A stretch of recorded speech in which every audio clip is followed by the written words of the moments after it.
Welcome to నిజం TV. బులెటిన్ల ముందుగా headlines.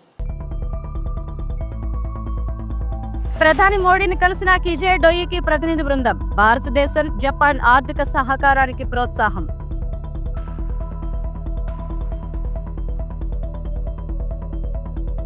లోక్సభలో రాహుల్ గాంధీని టార్గెట్ చేసిన అమిత్ షా. ఇమిగ్రేషన్ బిల్లు 2025పై చర్చ.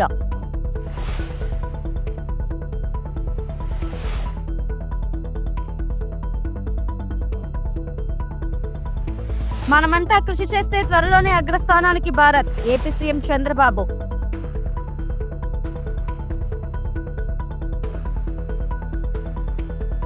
తిరుమల శ్రీవారిని దర్శించుకున్న hero Nitin.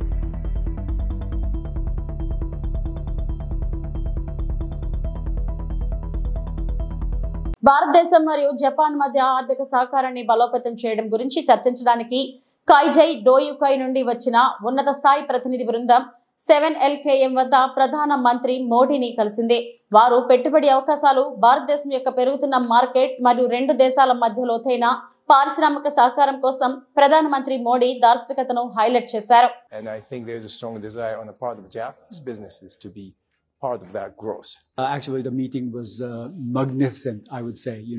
There has been many talks about the stability of the Indian economy, all the prospect and the prosperity that we see toward the future. And we have expressed how much we expect from India. And Prime Minister Modi has explained very clearly and explicitly his vision and his expectation for the Japanese industries to invest more and come into India. I was very happy that the Prime Minister Modi also emphasized that importance of air transportation and airline industry, and they're going to India is going to make a huge investment for the aircraft, and maybe it might help the enhancing the network of the India and Japan and promoting and more traffic.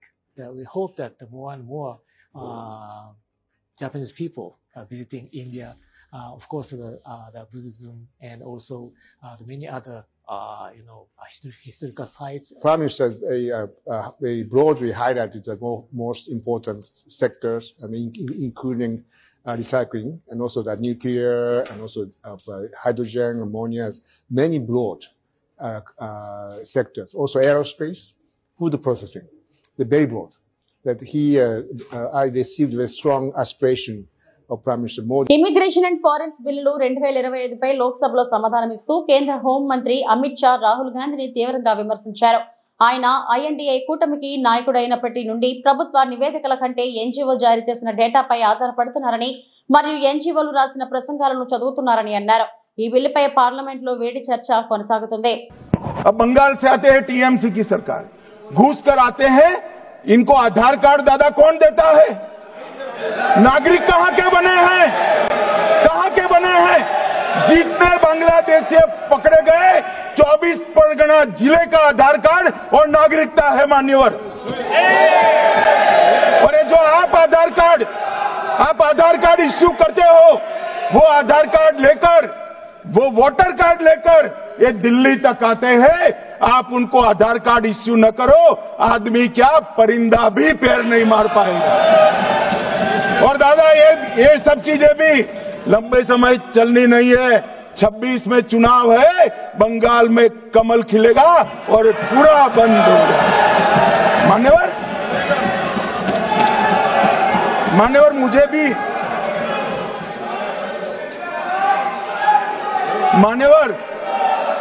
मैं आज कहना चाहता हूं,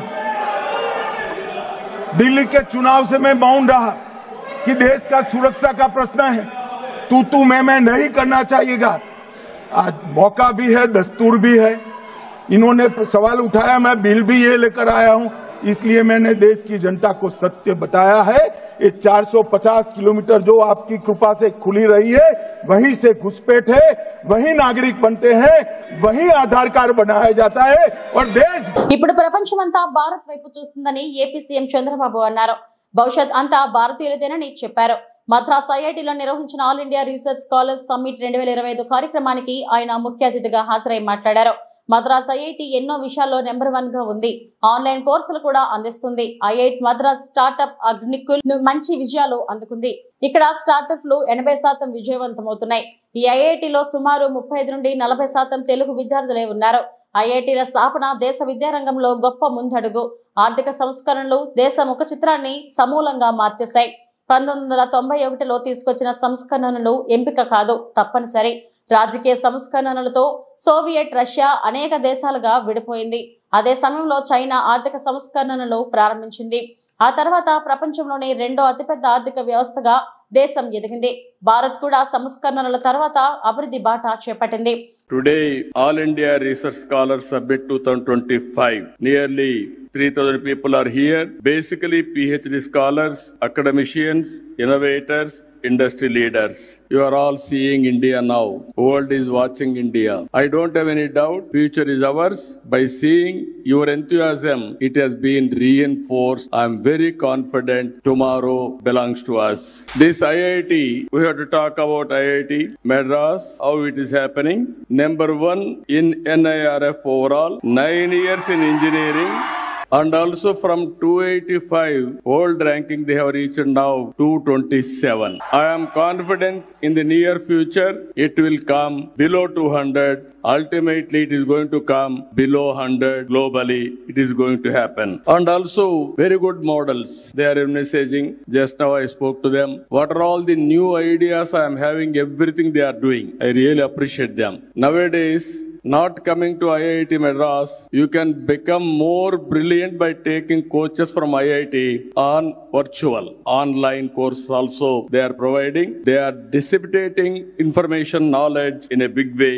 I really, because of this, if you see, startups like Agnikul Cosmos to MindGrow Technologies, they are placing India on the global map in space and semiconductors. Startup is very nearer to me. They are having very clear goal, 100 startup initiative with venture capital valued 45,000 crores and also 80% survival rate. Always we are talking about how much money they are going to get after completing the courses. This is one place we are talking about startup while going out. You are going as an entrepreneur. That is the biggest contribution from this university. I really appreciate them. Youngsters, I am very happy by seeing here 25 to 30% students are from Andhra Pradesh Telugu community. మరో 3 రోజుల్లో పవిత్ర రంజాన్ పర్వదినం వస్తున్న నేపథ్యంలో విశాఖ జిల్లా గాజువాక నియోజకవర్గం వ్యాప్తంగా ఉన్న మసీదులో సందడి వాతావరణం నెలకొంది. నెల రోజులుగా ఉపవాస దీక్ష చేపడుతున్న ముస్లింలకు అన్ని వర్గాల ప్రజలు శుభాకాంక్షలు తెలియజేస్తున్నారు. ఇక్కడ 87వ వార్డు వడ్లపూడిలో మసీద్ ఈ అహ్లే హదీస్ లో జరిగిన కార్యక్రమంలో ఎమ్మెల్యే పల్లా శ్రీనివాసరావు ముఖ్య అతిథిగా పాల్గొన్నారు.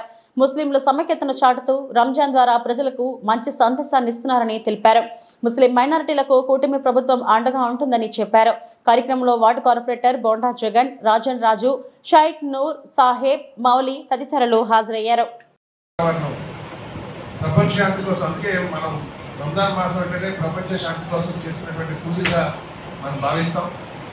కనుక మనం చేస్తున్నటువంటి ఈ పూజలు ఏవైతే ఉన్నాయో అవన్నీ ఫలించాలని, ప్రతి ఒక్కరు కూడా సంతోషంగా ఉండాలని, మన పిల్లలందరూ కూడా మంచిగా సుఖశాంతులతో ఉండాలని, మంచిగా స్థిరపడాలని, అలాగే ఈ ప్రాంతం సుభిక్షంగా ఉండాలని, మత సామరస్యానికి చిహ్నంగా మన ప్రాంతం ఉండాలని చెప్పేసి నేను కోరుకుంటున్నాను.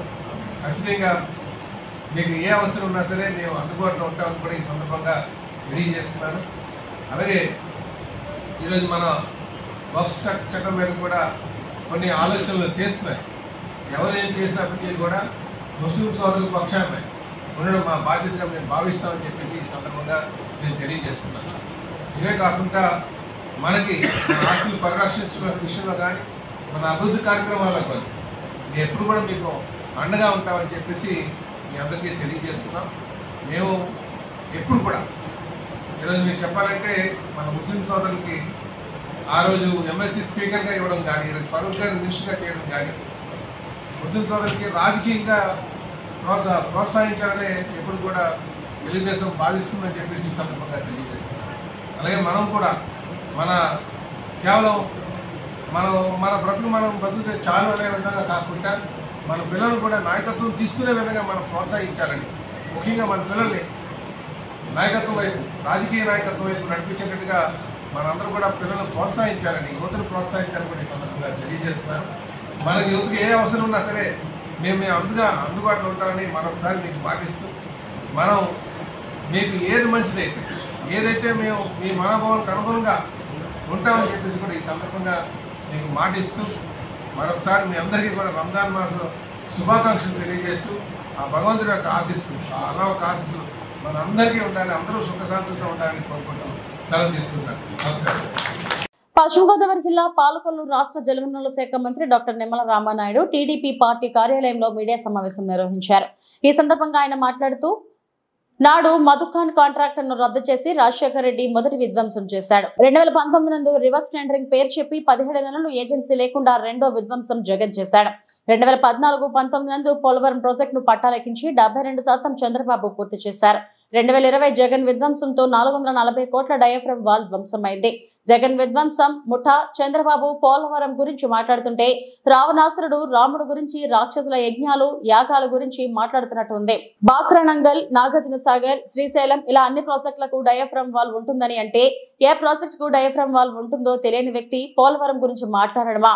9 నెలల కూటమి పాలనలో పోలవరం కు 5,052 కోట్లు అడ్వాన్స్ గా చంద్రబాబు సాధించారు. 882 కోట్లు నిర్వాసితుల ఖాతాలో చంద్రబాబు జమ చేశారు. 990 కోట్లతో డయాఫ్రమ్ వాల్ నిర్మాణ పనులు జరుగుతున్నాయి. ఎగువ కాపర్ డ్యాం బలోపేతానికి బట్రస్ డ్యాం పనులు జరుగుతున్నాయి. జగన్ విధ్వంసం ముఠా సైన్యం వల్ల పోలవరం పురోగతికి అడ్డుపడుతూ అబద్ధాలు ప్రచారం చేస్తే ప్రజలే బుద్ధి చెప్తారన్నారు. పాత్రికేయ మిత్రులందరికీ కూడా ముందుగా నమస్కారాలు తెలియజేసుకుంటూ, ఆనాడు మధుఖాన్ ఏజెన్సీని రద్దు చేసి స్వార్థ రాజకీయాల కోసం ఆ రోజు నిర్మాణం ఆలస్యమైంది, ఖర్చు అధికంగా అయింది. ఆ రకంగా మొదటి విధ్వంసం ఆ రోజు వైఎస్ రాజశేఖర రెడ్డి పోలవరానికి చేసినటువంటి పరిస్థితి.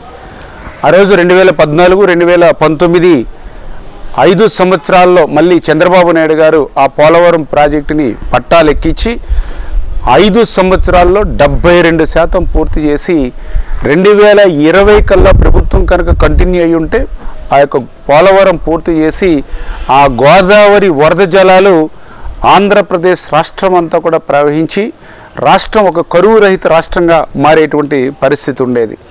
దురదృష్టం 2019లో జగన్మోహన్ రెడ్డి ప్రభుత్వం వచ్చి రివర్స్ టెండరింగ్ అని పేరు చెప్పి 18 నెలలు ఆ పోలవరం దగ్గర ఏజెన్సీ లేకుండా చేసి, పోలవరం దగ్గర అధికారులు లేకుండా చేసి 2020 ఆగస్టులో వచ్చినటువంటి వరదలకు ఆ డయాఫ్రమ్ వాలే మరి ధ్వంసం అయిపోయినటువంటి పరిస్థితిలో పోలవరాన్ని ప్రశ్నార్థకం చేసినటువంటి వ్యక్తి జగన్మోహన్ రెడ్డి కాదా అని చెప్పి ఈ సభాపూర్వకంగా మీ అందరినీ కూడా అడుగుతూ ఉన్నా.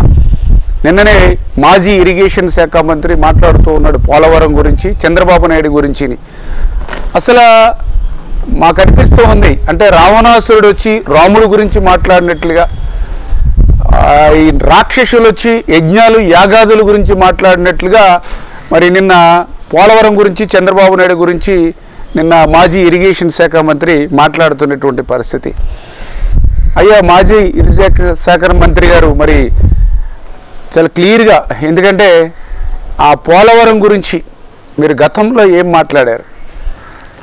ఏదైతే డయాఫ్రమ్ వాల్ అనేది పోలవరం ప్రాజెక్టుకే కాదు, బక్రా నంగలకు ఉంటుంది, శ్రీశైలంకి ఉంటుంది, నాగార్జున సాగర్కి ఉంటుంది, అన్ని ప్రాజెక్టులకి కూడా డయాఫ్రమ్ వాల్ ఉంటుందని చెప్పినటువంటి మహానుభావులు మీరు.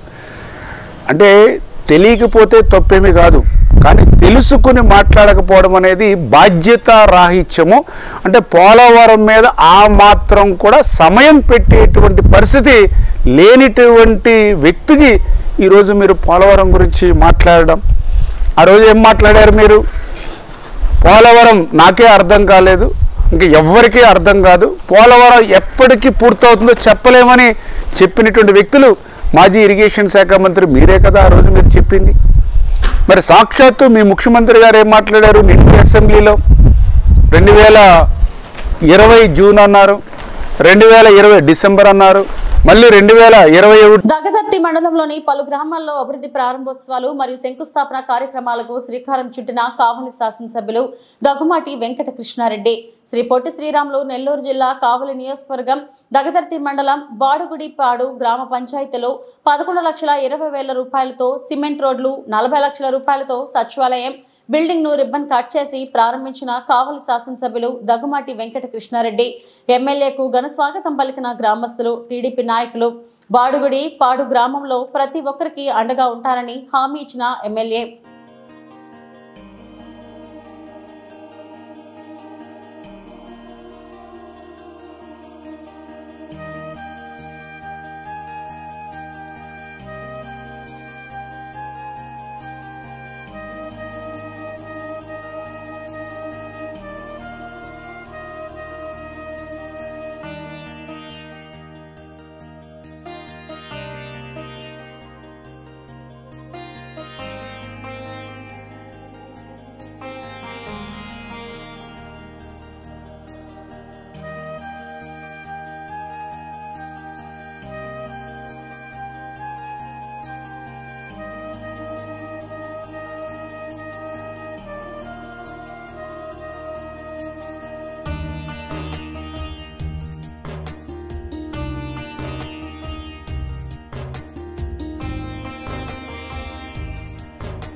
అనకాపల్లి జిల్లా నక్కపల్లి తహసీల్దార్ కార్యాలయంలో అవినీతి నిరోధక శాఖ అధికారులు సోదాలు నిర్వహించారు. మధ్యాహ్నం 1 గంట ప్రాంతంలో తహసీల్దార్ కార్యాలయంలోనికి వెళ్లి అధికారులు తలుపులు మూసి సోదాలు చేస్తున్న పరిస్థితి. కార్యాలయంలోని ఓ గదిలో రెవెన్యూ ఇన్స్పెక్టర్ కన్నబాబును ప్రశ్నిస్తున్న ఏసీబీ అధికారులు. ఏసీబీ డీఎస్పీ ఆధ్వర్యంలో రెవెన్యూ సిబ్బందిని అధికారులు విచారణ చేపట్టారు. గత కొంతకాలంగా రెవెన్యూ సిబ్బందిపై అవినీతి ఆరోపణలు వస్తున్న నేపథ్యంలో సోదాలు చేయడం చర్చకు దారితీసింది.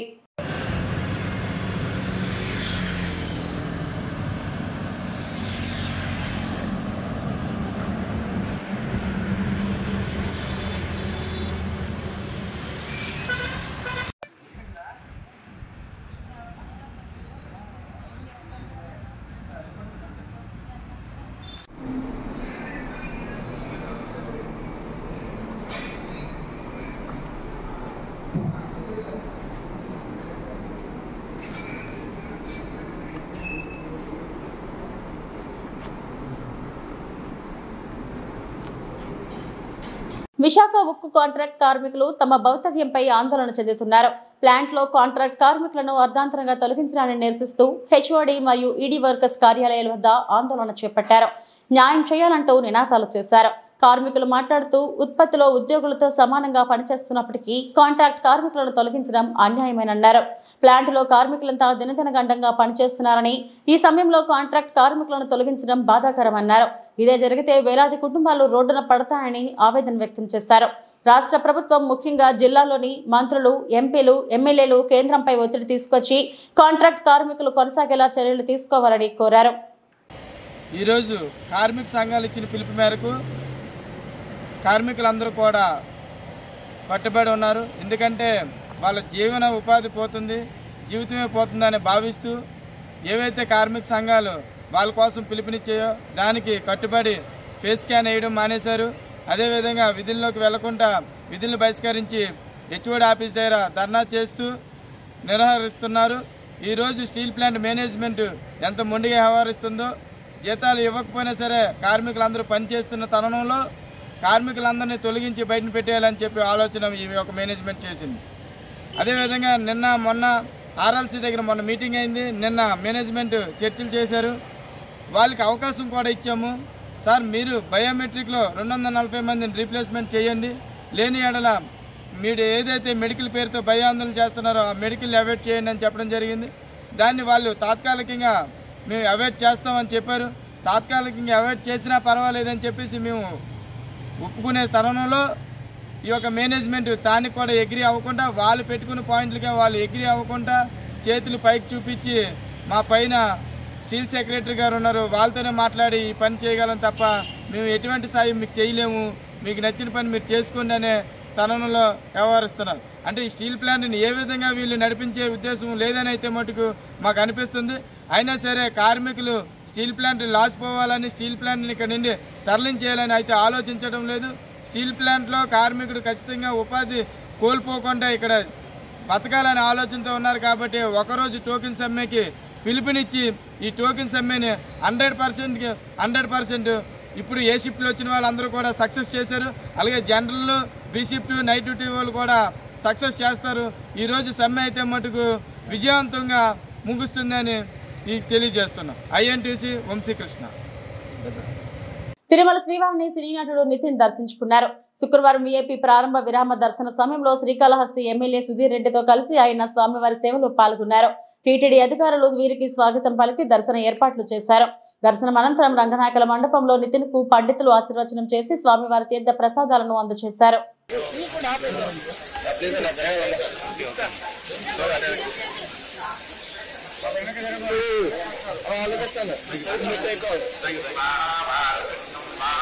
ఇవాళ మార్చ్ 28 నా సినిమా ఓపెనింగ్ వస్తుంది ఇవాళ.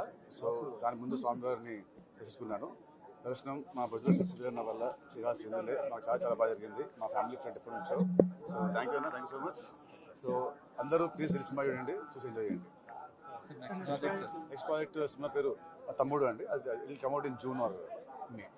కామారెడ్డి జిల్లా జుక్కల్లోని జిల్లా పరిషత్ ఉన్నత పాఠశాలలో 10వ తరగతి గణితం ప్రశ్నాపత్రం లీక్ పై బాన్సువాడ సబ్ కలెక్టర్ కిరణమై వివరణ ఇచ్చారు. ఓ విద్యార్థి తండ్రి ఎగ్జామ్ సెంటర్లోని వాటర్ మ్యాన్ తో కలిసి ప్రశ్నాపత్రం లీక్ చేశారని ధృవీకరించారు. ఈ ప్రశ్నాపత్రాన్ని వాట్సాప్ లో వైరల్ చేశారని వివరించారు.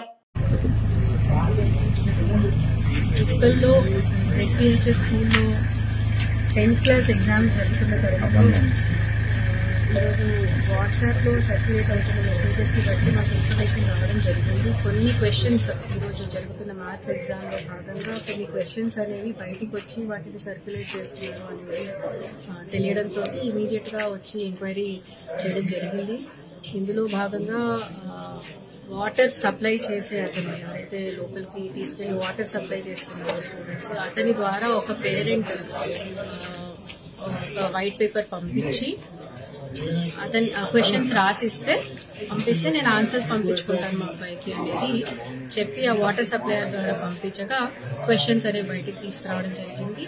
అక్కడే ఉన్న ఒక వ్యక్తి ఫోన్ ద్వారా ఫోటో తీసుకుని ఒకరిద్దరు రిపోర్టర్స్ కి పంపించడంతో వాళ్ళు గ్రూప్ లో పోస్ట్ చేయడం జరిగింది అనేది ప్రిలిమినరీ ఎంక్వైరీలో మనకు తెలుస్తుంది.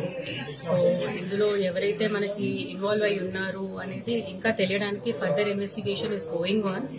అయితే ప్రస్తుతానికి కలెక్టర్ గారి ఆదేశాల మేరకు whoever is the chief superintendent, DO అలాగే ఇన్వెస్టిగేటర్ మీద తక్షణమే యాక్షన్ తీసుకుంటున్నాము. Further investigation will be conducted by the police and other officials. ఇవి ఇప్పటివరకు నా బులెటిన్ అప్డేట్స్. నమస్తే.